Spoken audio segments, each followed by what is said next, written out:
Hello everyone, welcome back to our channel. আজকের আমাদের আলোচ্য বিষয় জুন মাসের সেকেন্ড উইকের কারেন্ট অ্যাফেয়ার্স। চ্যানেলে যারা নতুন আছো তারা চ্যানেলটি সাবস্ক্রাইব করে দিও যাতে তোমরা এরকম ভিডিও পেতে থাকো। চলো বেশি দেরি না করে আমরা শুরু করে দিই আমাদের জুন মাসের গুরুত্বপূর্ণ কারেন্ট অ্যাফেয়ার্সগুলি। প্রথম প্রশ্ন, বিশ্ব পরিবেশ দিবস 5ই জুন আমরা জানি ঘটে গেল। এখন এই বিশ্ব পরিবেশ দিবসে প্রধানমন্ত্রী নরেন্দ্র মোদী একটি গুরুত্বপূর্ণ গাছ লাগিয়েছেন। তো এই গাছটা চর্চায় থাকবে, কেননা এই গাছটা একটা নাম রয়েছে, স্পেশাল নাম রয়েছে। কি গাছটার নাম? গাছটার নাম হচ্ছে সিঁদুর।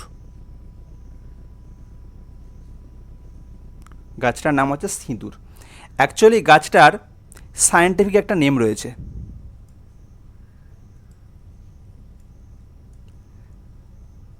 কি নেম? সায়েন্টিফিক নেমটা হচ্ছে বিক্সা ওরেলানা। বিক্সা ওরেলানা, ওকে, গাছটা সায়েন্টিফিক নেম। আচ্ছা, এই গাছটাকে আমরা অনেকে আনাত্ম নামেও চিনি। ইংলিশ নেম হচ্ছে, এটা বাংলা নেম তুলসী সিঁদুর, কিন্তু ইংলিশ নেমটা দেখো, ইংলিশ নেম যেটা সেটা হচ্ছে আনাত্ম। আনাত্ম। আচ্ছা, এটা হচ্ছে নর্থ আমেরিকার একটা গাছ। নর্থ আমেরিকার একটা গাছ। এই গাছের একটা ফল হয়, ফলটা লাল রঙের দেখতে হয়, সেই জন্য সিঁদুর বলা হয়।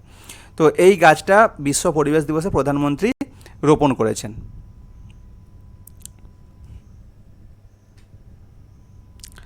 সামাজিক ন্যায় বিচার ও ক্ষমতায়ন মন্ত্রক, মানে সোশ্যাল জাস্টিস, তো এই যে সামাজিক ন্যায় বিচার এবং ক্ষমতায়ন মন্ত্রক কোন প্রকল্পের অধীনে বর্জ্য সংগ্রহকারী গণনা অ্যাপ চালু করেছে? একটা প্রকল্প আনা হয়েছে, যে প্রকল্পের বক্তব্য কি না, যারা হচ্ছে আমাদের দেশে বর্জ্য মানে হচ্ছে আবর্জনা সংগ্রহ করে বিভিন্ন পৌরসভা পঞ্চায়েত এলাকায়, তো তাদেরকে হচ্ছে একটা জায়গায় লিপিবদ্ধ করা, তাদের নামগুলোকে লিপিবদ্ধকরণ করা, যাতে তাদেরকে বিভিন্ন আর্থিক সুবিধা, বিভিন্ন কিছু সুবিধা এগুলো দেওয়া যায়। তো এই প্রকল্পের নাম হচ্ছে নমস্তে প্রকল্প। এই প্রকল্পের নাম হচ্ছে নমস্তে প্রকল্প। নমস্তের একটা ফুল ফর্ম আছে, নামটা মনে রেখে দেবে, সেটা হচ্ছে national action for mechanized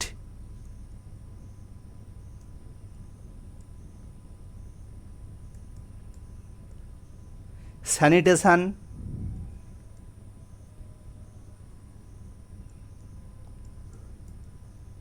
ecosystem.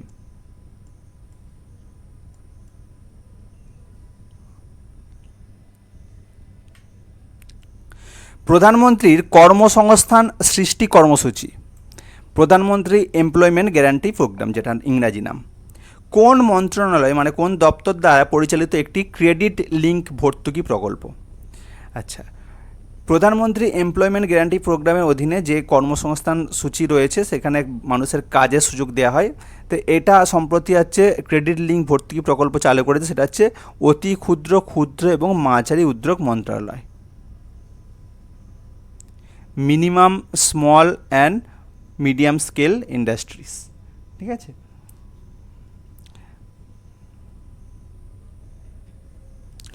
Pandya পরবর্তী যুগের 800 বছরের পুরনো একটা শিব মন্দির সম্প্রতি কোন রাজ্যে আবিষ্কৃত হয়েছে? 800 বছরের পুরনো একটা শিব মন্দির আবিষ্কার হয়েছে পাণ্ড্য পরবর্তী যুগ। আচ্ছা, পাণ্ড্য পরবর্তী যুগ, পাণ্ড্য যুগটা কোথায় অবস্থিত? সেটা হচ্ছে তামিলনাড়ুতে অবস্থিত। দেখো, তামিলনাড়ুর 3টে রাজবংশ খুব বিখ্যাত রাজবংশ ছিল এক সময়। কি কি 3টে বংশ? একটা হচ্ছে চোল বংশ, একটা হচ্ছে চেরা বংশ, আর একটা হচ্ছে পাণ্ড্য বংশ। এই 3টে রাজবংশই হচ্ছে তামিলনাড়ুর রাজবংশ ছিল কোনো এক সময়। তো এই তামিলনাড়ুর পাণ্ড্যদের রাজবংশের একটা স্থাপত্য আবিষ্কার হয়েছে তামিলনাড়ুতে। কোথায় আবিষ্কার হয়েছে না, সেটা হচ্ছে উদমপট্টি ভিলেজে। জায়গাটার নাম হচ্ছে উদমপট্টি।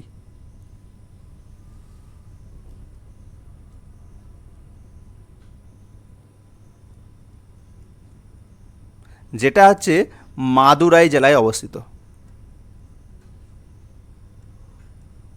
ওকে, 2026 সালে দ্বাদশ ব্রিক্স সংসদীয় ফোরামের আয়োজক দেশ কোনটি? BRICS, Brazil, Russia, India, South Africa নিয়ে, Brazil, Russia, India, South Africa, China, এই 5টা দেশকে নিয়ে তৈরি ব্রিক্স। তো এই ব্রিক্সের 12তম দ্বাদশ ব্রিক্স সম্মেলন অনুষ্ঠিত হবে ভারতে। এর আগে 11তমটা অনুষ্ঠিত হয়েছিল, ব্রাজিলে অনুষ্ঠিত হয়েছিল। ক্লিয়ার? বর্তমানে ব্রিক্সের সদস্য সংখ্যা কত? এটা প্রশ্ন আসে। ব্রিক্সের বর্তমান সদস্য 10 জন। বর্তমান সদস্য 10 জন। তাহলে 5টা নতুন সদস্য কারা কারা হয়েছে? নতুন সদস্য যারা হচ্ছে তারা হচ্ছে ইরান,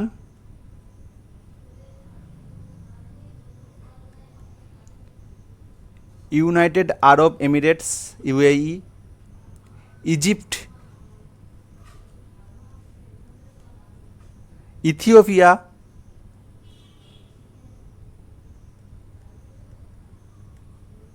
আর ইন্দোনেশিয়া। এই 5টা নতুন সদস্য যুক্ত হয়েছে ব্রিক্সের মধ্যে। সম্প্রতি খবরে দেখা গেছে অ্যামিবিকা, একটা অ্যামিবা যেটাই বলি, সেটা হচ্ছে নাম কি? মেনিনগো এনসেফালাইটিস শরীরের কোন অংশকে প্রভাবিত করছে? আচ্ছা, এই একটা অ্যামিবা যেটা হচ্ছে শরীরের একটা অংশকে প্রভাবিত করে, তার নাম হচ্ছে মস্তিষ্ক। মস্তিষ্ক ধীরে ধীরে ক্লান্ত হয়ে পড়ে এবং মস্তিষ্কের কার্যকারিতা কমে যায়। ঠিক আছে, মেনিনগো এনসেফালাইটিস অত্যন্ত গুরুত্বপূর্ণ একটা অ্যামিবা। ক্লিয়ার? এটা আবিষ্কার হয়েছে কোথায়? আবিষ্কার হয়েছে কেরলে। আবিষ্কার হয়েছে কেরলে।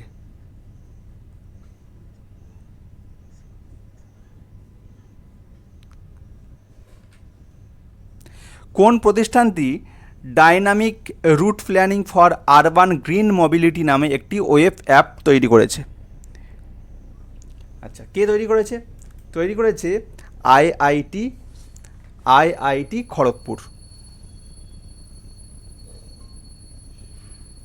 আচ্ছা, এটার কাজ কি? এই যে dynamic route planning for urban green mobility বা ড্রাম, এই প্রকল্পটা অনেকটা গুগল ম্যাপের মতন। এটা হচ্ছে ওয়ান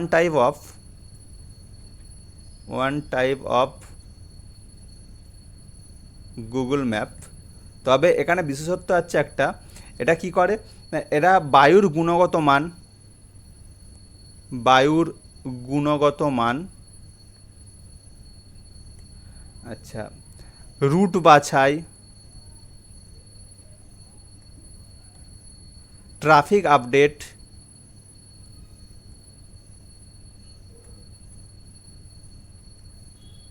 এগুলো দিয়ে থাকে। গুগল ম্যাপে আমরা এগুলো পাবো না।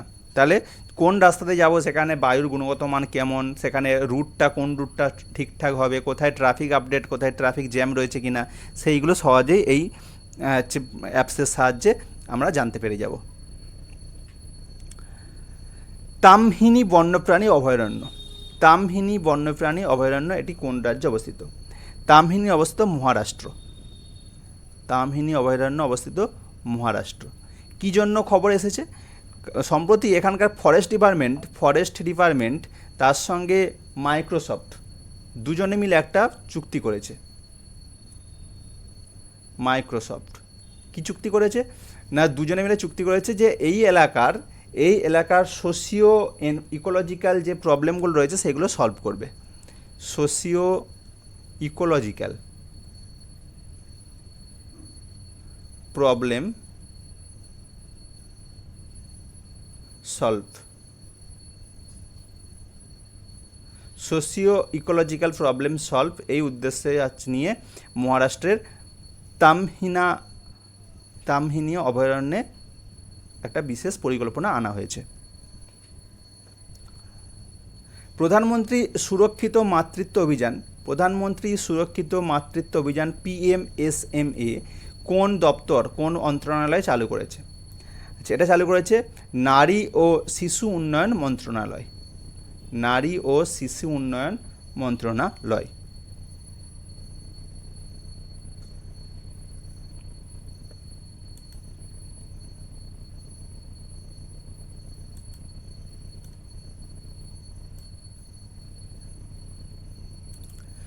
প্রধানমন্ত্রী সুরক্ষিত মাতৃত্ব অভিযান কোন মন্ত্রণালয় চালু করেছে? আচ্ছা, এটার উত্তর হচ্ছে স্বাস্থ্য ও পরিবার কল্যাণ মন্ত্রণালয়। স্বাস্থ্য ও পরিবার কল্যাণ মন্ত্রণালয়। ওকে। আচ্ছা, এইটা কি দেখা গেছে না, দেখা গেছে যে 2014 সালে যেখানে হচ্ছে মোর্টালিটি রেট ছিল, ঠিক আছে, মেটারনাল মোর্টালিটি রেট, মেটারনাল মোর্টালিটি রেট আগে ছিল কত? 130 ছিল 2014 সালে, আর 2021 সালে হচ্ছে এটা কমে হয়েছে 80। ঠিক আছে, মানে প্রতি 1000 জন মানে সন্তান জন্মগ্রহণের প্রেগনেন্ট মহিলারা যেখানে 130 জন মারা যেতেন, সেখানে হচ্ছে সেটা কমে 2021 সালে হয়েছে 80 জন। ঠিক আছে, এটাই হচ্ছে প্রধানমন্ত্রী সুরক্ষা মাতৃত্ব অভিযানের সাফল্য। সম্প্রতি খবরে দেখা যায় থিতু দ্বীপ, থিতু দ্বীপের নামটা খবর এসেছে। তো এই থিতু দ্বীপটা কোথায় অবস্থিত? থিতু দ্বীপ অবস্থিত দক্ষিণ চীন সাগরে। কেন খবর এসেছে? কারণ এখানে একটা চীনা জাহাজ ডুবে গেছে সম্প্রতি, চীনা জাহাজ ডুবে গেছে। এবার দেখো এই থিতু দ্বীপটা প্রশান্ত মহাসাগরের একটা দ্বীপ, দক্ষিণ চীন সাগর, প্রশান্ত মহাসাগরের একটা পার্ট হচ্ছে দক্ষিণ চীন সাগর। তো এই দক্ষিণ চীন সাগরের একটা দ্বীপ যেটার দায়িত্বে রয়েছে Philippines.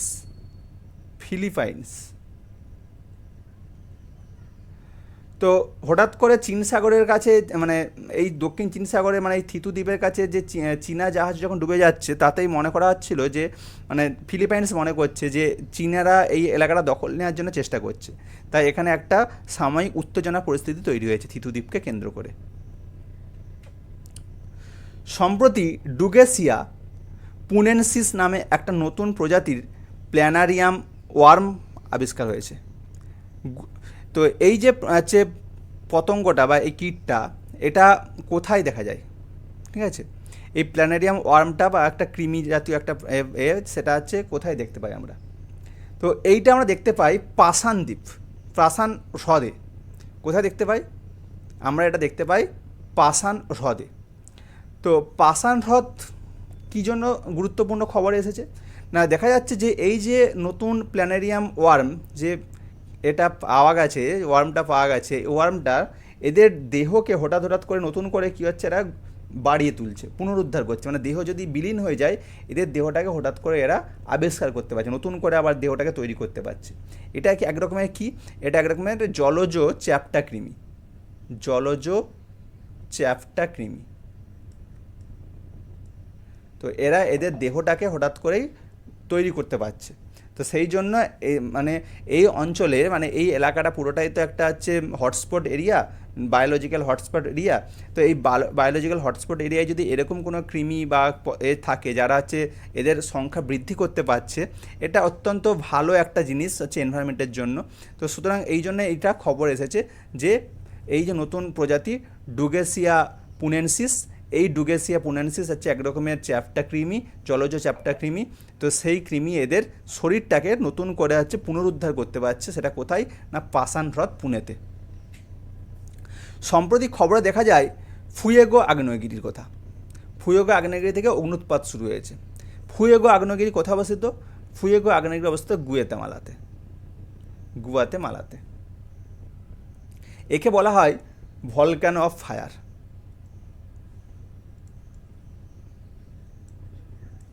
Volcano of fire.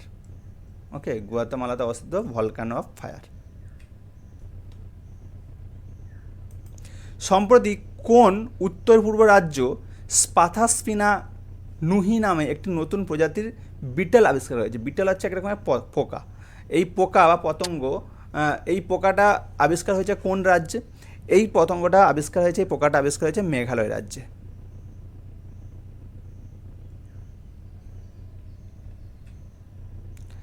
Shahed drone সম্প্রতি খবর এসেছে।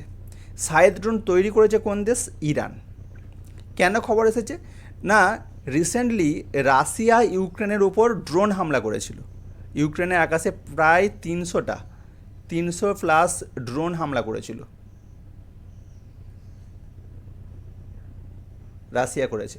তো এই যে 300টা ড্রোন হামলা করেছে, এই ড্রোনগুলো সবই আছে ইরানের শাহেদ ড্রোন, সবগুলোই ইরানের Shahed drone.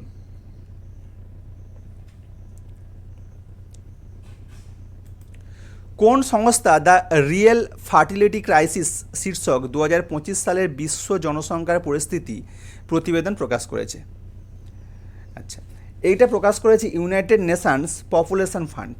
United Nations population fund, ঠিক আছে, এই যে জাতিসংঘ জনসংখ্যা তহবিল।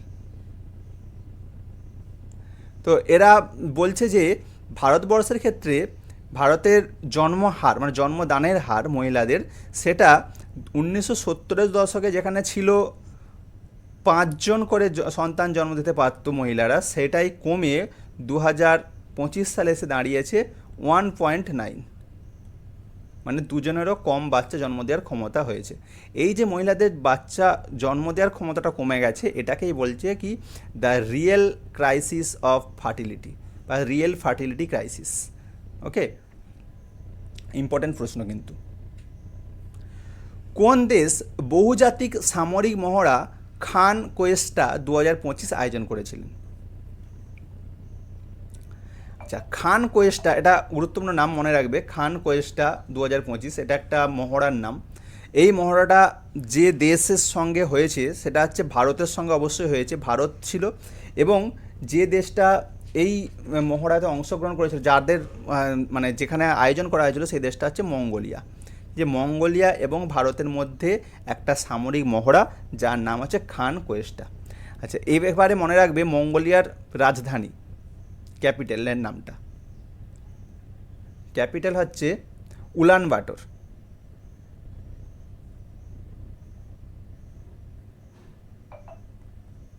উলানবাটর। কোন রাজ্য সরকার আইএএস গুলদারকে ভারতের প্রথম জলতলের জাদুঘরে রূপান্তর করার জন্য একটি পরিকল্পনা গ্রহণ করেছে? সেটা হচ্ছে মহারাষ্ট্র সরকার। মহারাষ্ট্রে আইএনএস গুলদারকে মানে জলতলের রেখে সেখানে একটা জাদুঘর তৈরি করা, এবং সেখানে হচ্ছে বিভিন্ন রকমের হচ্ছে প্রবাল প্রাচীর তৈরি করা, এরকম বিভিন্ন রকমের জিনিসগুলো এখানে তৈরি করার একটা পরিকল্পনা নেওয়া হয়েছে মহারাষ্ট্র সরকারের তরফ থেকে। ভারতের বেশিরভাগ অংশে 2027 সালে জনগণনা শুরু হবে, এটা কেন্দ্র সরকার ঘোষণা করেছে। কোন রেফারেন্স তারিখ হিসাবে থেকে গণনা শুরু হবে? সেটা হচ্ছে 1 মার্চ 2027।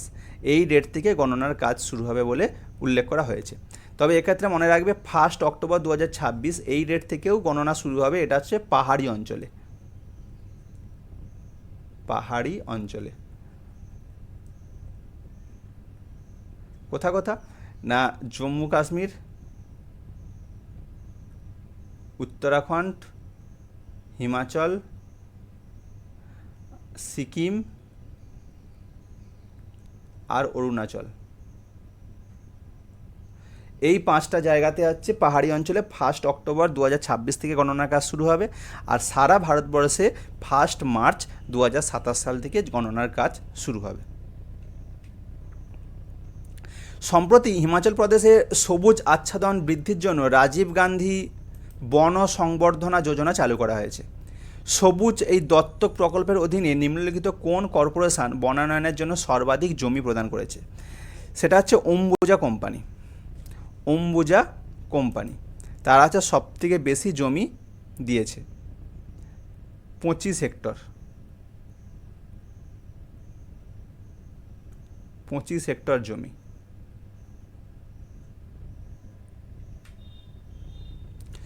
দক্ষিণ কোরিয়ার গুমিতে অনুষ্ঠিত হলো 26তম এশিয়ান অ্যাথলেটিক্স চ্যাম্পিয়নশিপ।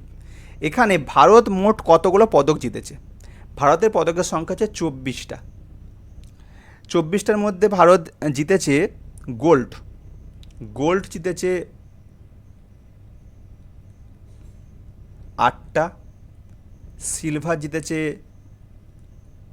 10টা, আর ব্রোঞ্জ 6টা। ওকে, তাহলে হচ্ছে 18 আর 8 6 14 10 24টা, মোট 24টা পদক ভারত জিতেছে এবং সেকেন্ড র্যাঙ্ক করেছে। র্যাঙ্ক কত করেছে? র্যাঙ্ক হচ্ছে সেকেন্ড। ফার্স্টকে, ফার্স্ট হচ্ছে চীন, ফার্স্ট স্থান অধিকার করেছে চীন।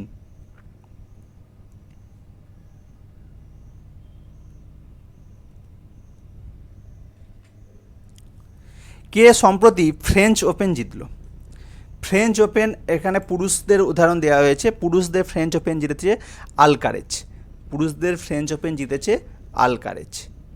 ওকে, আচ্ছা যদি মহিলাদের বলে, মহিলাদের ক্ষেত্রে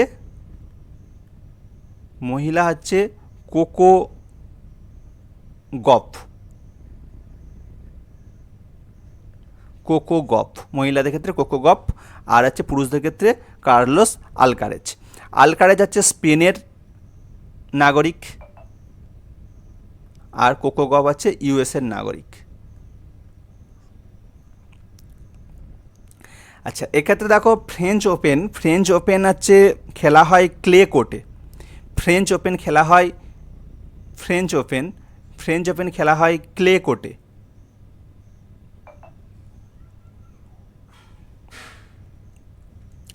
আচ্ছা আর আর তিনটে ওপেন আছে, মোট 4টে ওপেন হয়, গ্র্যান্ড স্ল্যাম হয় 4টে। একটা হচ্ছে ফ্রেঞ্চ, একটা উইম্বলডন, একটা ইউএস, একটা অস্ট্রেলিয়া, 4টে। এবার ফ্রেঞ্চ ওপেন ক্লে কোর্টে হয়, আর হচ্ছে উইম্বলডন হচ্ছে গ্রাস কোর্টে হয়। বাকি দুটো অস্ট্রেলিয়া আর ইউএস ওপেন, এই দুটো হচ্ছে হার্ড কোর্টে হয়।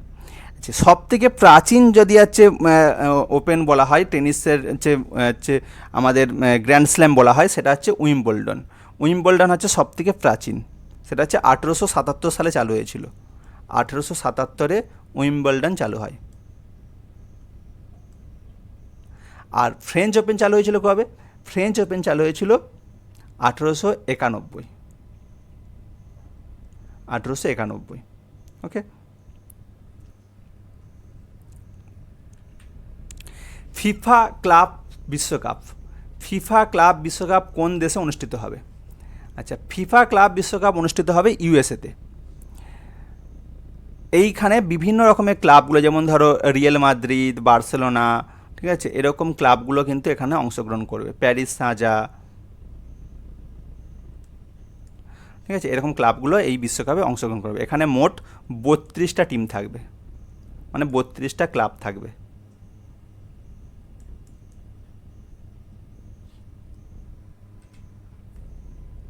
উয়েফা নেশনস কাপ জিতলো কোন দেশ? উয়েফা নেশনস কাপ জিতলো পর্তুগাল। উয়েফা নেশনস কাপ জিতলো পর্তুগাল। কাকে হারালো? হারিয়েছে স্পেনকে। স্পেনকে হারিয়ে পর্তুগাল উয়েফা নেশনস কাপ জিতলো।